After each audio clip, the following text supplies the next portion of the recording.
오늘도 주님의 평화가 교회 여러분들의 가정에 함께 하시기를 축복합니다. 이제 사도신경으로 신앙을 고백함으로 예배를 드리도록 하겠습니다. 사도신경으로 신앙을 고백합니다. 나는 전능하신 아버지 하나님 천지의 창조주를 믿습니다. 나는 그의 유일하신 아들 우리 주 예수 그리스도를 믿습니다. 그는 성령으로 잉태되어 동정녀 마리에게서 나시고 본디오 빌라도에게 고난을 받아 십자가에 못 박혀 죽으시고 장사된 지 사흘 만에 죽은 자 가운데서 다시 살아나셨으며 하늘에 오르시어 전능하신 아버지 하나님 우편에 앉아 계시다가 거기로부터 살아있는 자와 죽은 자를 심판하러 오십니다. 나는 성령을 믿으며 거룩한 공교회와 성도의 교제와 죄를 용서받는 것과 몸의 부활과 영생을 믿습니다. 아멘. 우리 찬송가 543장 같이 부르겠습니다. 543장입니다. 참 어려운 때인데 어려운 때 부를 수 있는 아주 귀한 찬양인 것 같습니다. 543장 어려운 일 당할 때 같이 부르겠습니다. 어려운 일 당할 때 나의 믿음 적으나 의지하는 내 주를 더욱 의지합니다. 세월 지나갈수록 의지할 것뿐일세 무슨 일을 당해도 예수 의지합니다. 성령께서 내 마음 밝게 비춰주시니 인도하심 따라서 주만 의지합니다.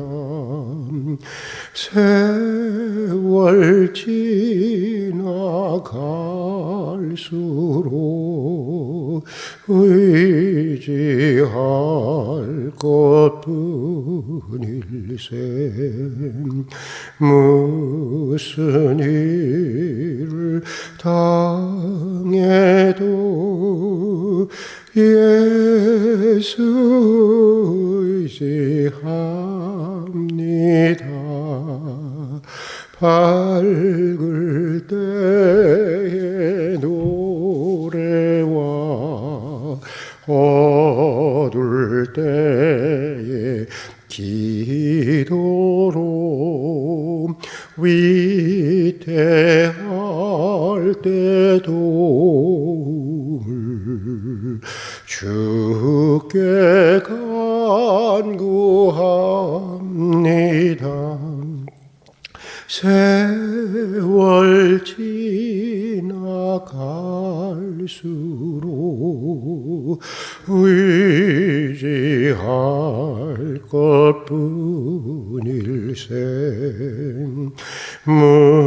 무슨 일을 당해도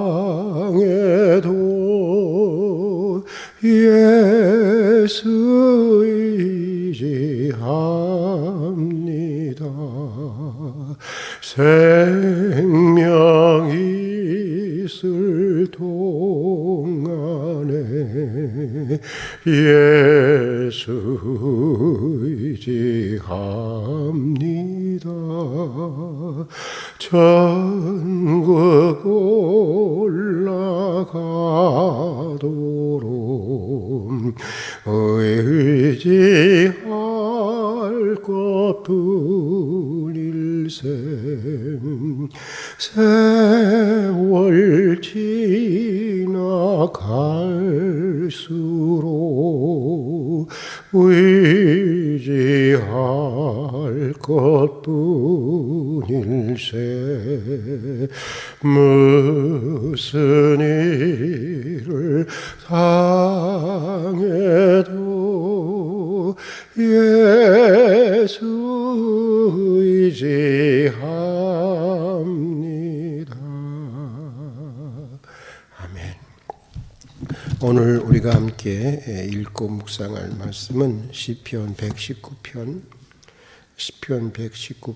81절부터 88절까지의 말씀입니다. 81절부터 88절까지의 말씀, 구약성경 893페이지에 있습니다. 구약성경 893페이지, 시편 119편 81절부터 88절까지의 말씀입니다. 이제 우리 함께 봉독하도록 하겠습니다. 봉독하는 가운데 주의 성령께서 각자에게 주시는 음성을 들을 수 있기를 바랍니다. 같이 읽겠습니다. 나의 영혼이 주의 구원을 사모하기에 피곤하오나 나는 주의 말씀을 바라나이다. 나의 말이 주께서 언제나 나를 안위하실까 하면서 내 눈이 주의 말씀을 바라기에 피곤하니이다. 내가 연기 속에 가죽 부대같이 되었으나 주의 율례들을 잊지 아니하나이다. 주의 종의 날이 얼마나 되나이까. 나를 비박하는 자들을 주께서 언제나 심판하시리이까. 주의 법을 따르지 아니하는 교만한 자들이 나를 해하려고 웅덩이를 팠나이다. 주의 모든 계명들은 신실하니이다.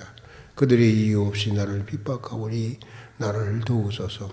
그들이 나를 세상에서 거의 멸하였으나 나는 주의 법도들을 버리지 아니하였사오니 주의 인자하심을 따라 나를 살아나게 하소서. 그리하시면 주의 입의 교훈들을 내가 지키리이다. 참 오늘도 귀한 간증과 고백이 담겨있는 시편입니다. 오늘 우리가 읽은 시편 말씀은 모든 문장들이 시브리 알파벳 카프로 시작되는 시편 119편의 11번째 문단인데, 오늘 말씀은 고난을 당할 때, 인생이 지치고 또 피곤해졌을 때, 또 낙심이 될 때 내가 얼마나 주님의 말씀을 사모했으며 또 얼마나 간절히 주님의 말씀을 바랬었는지를 고백하고 있는 그런 말씀입니다. 그러고 보면 오늘 말씀은 한마디로 고난 중에 사모한 주님의 말씀에 대한 간증이라고 말할 수 있을 것 같습니다. 먼저 오늘 시편 말씀은 이런 고백으로 시작되고 있습니다. 우리 다 같이 한번 81절과 82절의 말씀을 읽어보겠습니다. 우리의 삶의 경험을, 종종 우리가 직면하는 삶의 경험을 함께 공유할 수 있는, 공감할 수 있는 그런 고백이라고 느껴지는데, 같이 한번 읽어보겠습니다. 나의 영혼이 주의 구원을 사모하기에 피곤하오나 나는 주님의 말씀을 바라나이다. 나의 눈이 언제나 주께서 나를 안위하실까 하면서 내 눈이 주님의 말씀을 바라기에 피곤하나이다. 그러니까 오늘 이 시편 기자는 지금 매우 큰 고난 속에, 시련 속에, 환난 속에 있다고 하는 것입니다. 그런데 그 고난의 기간이 너무나 길어서, 여러분 이럴 때가 있죠. 고난의 기간이 너무나 길어서 주님의 음성과 주님의 구원의 손길을 기다리다가 이제는 마음도 몸도 다 지쳐버리고 말았다고 하는 것입니다. 살아가면서 우리도 종종 이런 것을 경험하게 되는데, 그러나 그럼에도 참 귀한 것은 피곤하면 피곤한 대로, 낙심했으면 낙심한 대로 오늘 시편 기자는 그래도 여전히 주님을 간절히 바라보고 있고 주님의 말씀을 간절히, 주님의 응답을 기다리고 있다고 하는 것입니다. 언제 어떻게 주님의 구원의 손길이 역사하실런지는 알 수가 없지만, 또 이미 너무나 지쳤고 피곤해 있지만 그래도 나는 여전히 주님께 소망을 두고 있다는 것입니다. 나는 끝까지 주님의 말씀만을 의지하고 있고 주님의 응답만을 바라고 있다고 하는 것입니다. 그것을 얼마나 간절히 바라고 소원했는지 내 눈이 다 피곤할 정도라고 하는 것입니다. 그렇게 간절히 주님의 말씀을 기다리고 있다는 것입니다. 그러면서 그런 자신의 모습을 연기 속의 가죽 부대로 비유하고 있는데 우리 다 같이 한번 83절의 말씀을 읽어보겠습니다. 오늘 시편 83절을 읽어보겠습니다. 내가 연기 속에 가죽 부대같이 되었사오나 주의 율례들을 잊지 아니하리다. 연기 속의 가죽 부대. 여러분 한번 생각해 보셨습니까? 여기 보면 오늘 시편 기자는 자신의 처지를 연기 속에 있는 가죽 부대로 비유하고 있는데 지금부터 3000년 전인 다윗의 시대에는 물이나 포도주를 사람들은 가죽 부대에 넣어서 보관하고 다녔다고 합니다. 지금도 그쪽 지역의 유목민들에게는 여전히 그런 풍습들이 남아 있다고 하는데 이 가죽 부대의 이 중요한 점은요, 신축성이라고 하는 것입니다. 이 신축성이 있어야 비로소 가죽 부대의 역할을 제대로 할 수가 있다는 것입니다. 그런데 연기 속의 가죽 부대라고 하는 것은 불기운으로 바짝 마르고 쪼그라들어서 이제 그렇게 되다 보니까 거기에다 무엇을 넣을 수도 없고 넣어도 금방 터져버리게 되는 것입니다. 신축성이 없으니까 또 바짝 말라버렸으니까. 그러니까 가죽 부대로서의 역할을 전혀 할 수 없다고 하는 것입니다. 오늘 시편 기자는 지금 바로 자신의 처지가, 자신의 상황이 마치 연기 속에 있는 가죽 부대와 같은 그런 처지라고 말하고 있는 것입니다.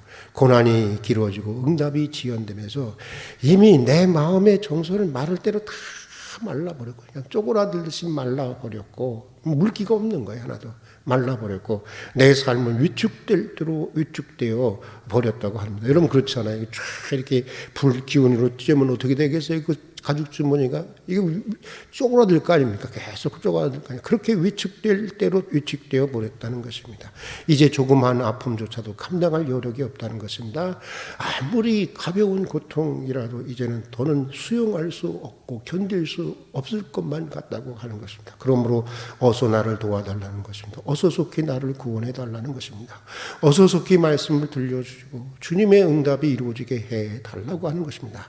나는 오직 주님의 말씀만을 의지하고 있고 주님의 말씀만을 기억하려고 하고 있고 주님의 응답만을 기대하고 있지 않느냐라고 하는 그런 항변이라고 할까요? 그런 절규가 담겨 있는 것인데 여러분 가만 보면 우리가 어려움을 당해서야 더욱 주님을 이렇게 의지하게 되는 것 같습니다. 우리가 힘들어지고 나서야 우리는 더욱 주님의 말씀을 사모하게 됩니다. 그 전부터 사모했으면 얼마나 좋겠습니까? 평상시에는 봐야 할 것도 많고 들어야 할 것도 많고 재미난 것도 많고 만날 사람도 많고 할 일도 많고 일단 그러니까 뭐 거기에 신경이 별로 쓰이지 않는 거예요. 일단 시련이 찾아오고 나면 그때는 주님의 말씀 하나밖에 남지 않는 것을 우리도 종종 신앙생활을 하면서 경험하지 않습니까?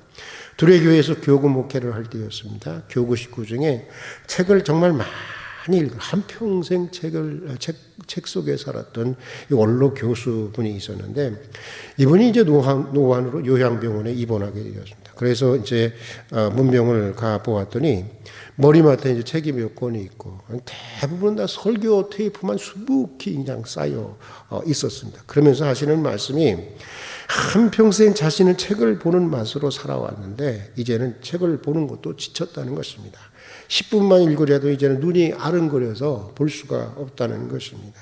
그리고 읽어보아도 이제 그런 책들이 마음에 얼마 다가오지도 않는다는 것입니다. 이제는 자기에게는 설교 말씀 듣는 것밖에 없다는 것입니다. 하나님의 말씀을 하나라도 더 듣는 것. 지금 자기는 그렇게 시간을 보내고 있고 이것이 내가 바라는 이제는 마지막 소원이라고 이렇게 말씀을 하셨습니다. 인생의 마지막에 서서 되돌아보니까 하나님 말씀만큼 소중한 것이 없다고 하는 것인데 여러분 정말 그렇습니다.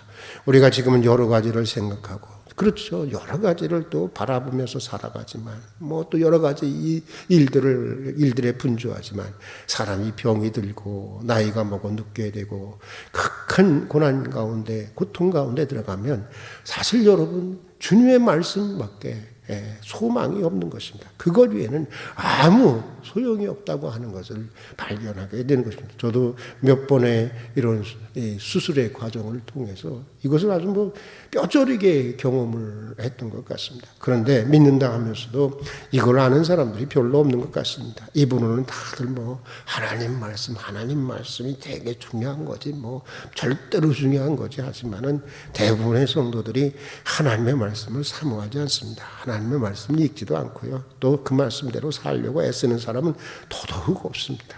너무 흔해서 그런 것일까? 여러분, 하나님의 말씀을 우리는 귀한지 모르고 살아가는 사람들이 세상에 너무나 많이 있습니다. 지난번에 말씀드린 것처럼 공산권에서 정말 처절한 상황 가운데서 이 신앙생활을 하시는 이 신앙인들은 가끔 극동방송국에 편지를 보내서 이런 부탁을 한다고 하지 않습니까? 이 극동방송국에서 지금도 하고 있는지 저는 요즘에는 안 들어서 잘 모르겠는데 이 공산권에 이렇게 설교 방송을 하는데 이 설교하기 전에 또 방송국을 운영하려면 여러분 또 이렇게 뭐 광고 멘트도 나가고 그러는 거 아니겠어요? 한번 이렇게 설교하기 전에 이렇게 뭐 여기는 대한민국 극동방송국입니다. 혹은 1, 2분 정도의 광고 멘트가 나오는데 그걸 좀 안 하면 안 되겠냐는 것입니다. 1, 2분도 안 되는 그런 짧은 그러한 광고인데도 그거 하지 않으면 안 되냐는 것입니다. 그거 하지 말고 한 말씀이라도 하나님의 말씀을 더 전해주면 안 되겠냐고 하는 것입니다. 자기들이 이 어둡고 답답한 이 암담한 공산치하에서도 자신들이 그래도 견뎌낼 수 있는 것은 그 말씀에서 은혜를 받고 그 말씀에서 소망을 찾으며 오늘도 견디며 살아가고 있다고 그런 편지가 오곤 한답니다. 그러니까 그들에게는 하나님의 말씀이 그만큼 소중하다고 하는 것인데 오늘 시편 기자가 바로 그런 사람이고 그런 심경이었던 것 같습니다. 그래서 그는 연기 속의 가죽부대와 같은 상황 속에서도 더욱 주님의 말씀을 바라고 기다리고 잊지 않으려고 노력했고 몸부림쳤다고 하는 것입니다. 특별히 87절과 88절의 말씀이 귀한데 우리 같이 한번 87절과 88절의 말씀을 한번 같이 읽어보겠습니다. 같이 읽겠습니다. 그들이 나를 세상에서 거의 멸하였으나 그러니까 아주 그냥 뭐 죽을 지경이 된 거죠. 예. 이제 숨만 깔딱깔딱 하고 있는 거예요. 그 나쁜 놈들이 그렇게 했다는 거예요. 멸하였으나 나는 주의 법도들을 버리지 아니하였사오니 주의 인자하심을 따라 나를 살아나게 하소서.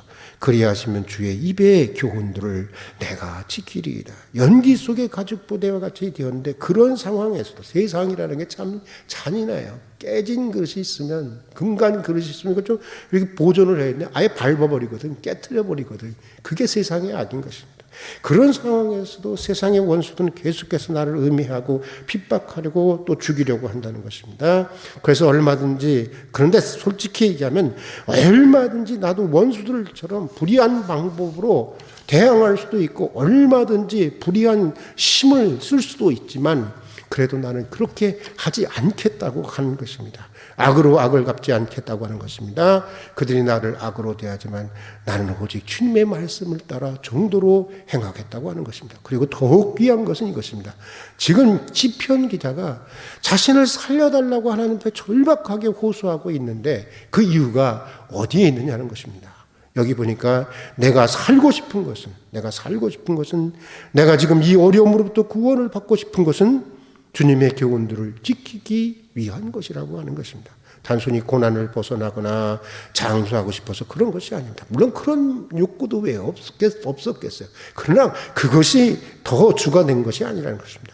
또 원수를 갚아주고 싶어서도 아니고 원수들을 이기고 또 성공하고 출세하고 싶어서 그러는 것이 아니라는 것입니다. 어떻게 하든지 자유한 가운데 좀 이런 핍박 가운데서 자유한 가운데 평안한 가운데 더욱더 주님의 뜻을 따라 살아가고 싶기 때문이라고 하는 것입니다. 주님의 말씀을 따라 사는 인생이 되고 싶기 때문이라고 하는 것입니다. 그러니까 내 인생의 목적은 오늘 시편 기자의 인생의 목적은 단순히 고난을 벗어나 편안하게 살아가는 게 있는 것이 아니라고 하는 것입니다. 물론 될 수 있으면 편안하게 사는 것이 좋죠. 뭐 고난을 일부러 가서 뭐 자처하고 물론 특별히 그런 필요가 있다면 또 그런 어떤 사명이 주어진다면 몰라도 사람이 좀 평안하게 살고 싶은 것이 당연한 거죠. 그러나 그럼에도 불구하고 내 인생의 목적은 그런 데 있는 것은 아니라는 것입니다. 단순히 고난을 벗어나 편안하게 살아가는 데 있는 것이 아니라는 것입니다. 내 인생의 가치는 원수들을 이기는 데 있는 것이 아니라는 것입니다. 그것도 다 귀한 것들이지만 내 인생의 목적은 오직 주님의 말씀을 따르는 데 있다고 하는 것입니다. 내가 시련으로부터 벗어나려 하는 것도, 내가 원수들로부터 벗어나려 하는 것도 다 주님을 더 잘 섬기고 다 주님의 말씀을 더욱더 잘 지키고 싶기 때문이라고 하는 것입니다. 바로 여기에 내 인생의 목적이 있고 내 인생의 가치가 있고 내 인생의 보람이 있고 내 인생의 의미가 있다고 하는 것입니다. 여러분, 얼마나 귀한 고백입니까? 간증입니까? 사실은 저는 오늘 이 시편을 참 내가 어떻게 이 시편을 설교할 수 있을까 그런 생각이 들더라고요. 한 그리스도인으로서는 너무나도 부럽고 존경스러운 고백이면서 동시에 한 목사인 저에게 있어서는 저를 너무 부끄럽게 하고 참회하게 하는 시편의 말씀이 아닌가 그런 생각이 들었습니다. 사랑하는 교우 여러분, 평안할 때도 그렇지만 고난당할 때 더욱 주님의 말씀을 의지하고 사모하고 주님의 말씀에서 끝까지 소망을 찾는 믿음의 사람들이 될 수 있기를 바랍니다. 고난 속에서도 하나님의 말씀대로 정도를 따라 살아가고 정말 그까지 그 힘으로 하면 할 수 있죠. 그거 못하겠어요, 여러분. 그러나 그럼에도 불구하고 하나님의 말씀대로 정도를 따라 살아가고 또 하나님의 말씀을 따르는 데서 인생의 가치와 의미와 보람을 찾는 믿음의 사람들이 될 수 있기를 주의 이름으로 축복합니다. 어려운 일이 생기면 우리는 자꾸만 사람이라는 게 그렇더라고요. 물에 빠진 사람이 지푸라기라도 그게 무슨 힘이 돼요. 그런데 그거라도 붙들려고 하는 것처럼 하여간 눈에 보이는 게 일단 우선이 되는 거죠. 어려운 일이 생기면 사람들이 자꾸 힘 있는 사람들을 찾게 되는데 여러분, 어려운 가운데에서도 더욱 하나님만을 의지하고 당장 응답이 없을지라도 당장 수고의 열매가 없을지라도 하나님의 말씀을 따라 정도를 걸어가는 그런 믿음의 사람이 될 수 있기를 주의 이름으로 축복합니다. 하나님이 반드시 모든 것을 합력해서 최상의 손으로 우리 인생을 이끌어 가실 줄로 믿습니다. 저는 믿어보렵니다. 그리고 믿습니다. 자, 오늘은 여기까지 하고 같이 기도하겠습니다. 은혜와 사랑이 풍성하신 하나님 아버지, 오늘도 이런 새벽 저희를 깨워주시고 하루의 일과를 시작하기 전에 이렇게 예배의 자리로 불러주셔서 주님을 경배하고 찬양하고 주님께 기도할 수 있는 귀한 은혜를 주신 것을 진심으로 감사드립니다. 오늘도 주신 말씀대로 평안할 때도 그렇게 해야겠지만 고난을 당할 때 더욱 주님의 말씀을 의지하고 주님의 말씀만을 바라보는 저희들이 되게 해 주시옵소서. 고난 당할 때 세상에서 힘이 있는 사람을 찾거나 의지하지 않게 해 주시고 당장에 응답이 없을지라도 우리의 오랜 몸부림과 수고에 열매가 없을지라도 하나님의 말씀을 따라 끝까지 정도를 걸어갈 수 있는 믿음의 사람들이 되게 해 주시옵소서. 하나님의 말씀을 따르는 데에 인생의 목적을 두고 하나님의 말씀을 지키는 것에서 우리 인생의 가치와 의미와 보람과 또 기쁨을 찾는 그런 사람들이 되게 해 주시옵소서. 오늘 한날의 삶도 주님께 맡겨드립니다. 일용할 필요를 채워주시고 항상 주님 앞에서 살아가는 저희들이 되게 해 주시옵소서. 예수님 이름으로 기도드립니다. 아멘. 주님 가르치신 기도로 예배를 마치도록 하겠습니다. 하늘에 계신 우리 아버지, 아버지의 이름을 거룩하게 하시며 아버지의 나라가 오게 하시며 아버지의 뜻이 하늘에서와 같이 땅에서도 이루어지게 하소서. 오늘 우리에게 일용할 양식을 주시고 우리가 우리에게 잘못한 사람을 용서하여 준 것 같이 우리 죄를 용서하여 주시고 우리를 시험에 빠지지 않게 하시고 악에서 구하소서. 나라와 권능과 영광이 영원히 아버지의 것입니다. 아멘.